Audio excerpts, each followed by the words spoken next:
तर आता काही जण असं म्हणतायत की अजून ते 10-12 दिवस राहिलेले आहेत, तर तेवढं थांबावं आणि मग पुन्हा 16 तारखेनंतर मग प्रचंड गुलाल उधळावे. महादिवाळी असा शब्द नाही, काही जण नाही, मीच म्हणतोय.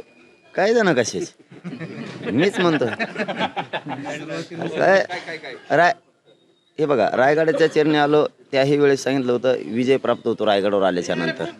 कधी नव्हे 70 वर्षात ते आता मराठ्यांसाठी कायदा बांधलाय की जो कायदा ज्या मराठ्यांच्या नोंदी सापडलेल्या नाहीत त्या मराठ्यांसाठी सगळे सोयरे म्हणून हा कायदा पारित झालेला आहे. महाराष्ट्रातला एकही मराठा आरक्षणापासून ओबीसीत जाण्यापासून आता वंचित राहणार नाही. हा खूप मोठा कायदा आहे.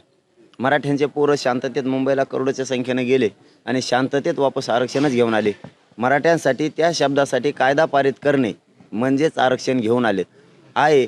त्यांनी काही हरकती मागितलेल्या आहेत, त्याची अंमलबजावणी होईपर्यंत पहिला कायदा पोरांनी आणलाय, मराठ्यांचा विजय झालाय म्हणून दिवाळी साजरी झाली, गुलालही समाजानं उधळलाय, दिवाळी साजरी झाली. परंतु एक त्या कायद्याच्या मार्फत सगळ्या सोयऱ्यांना एक प्रमाणपत्र मिळालं, मग बघा महादिवाळी आणि मग बघा गुलाल.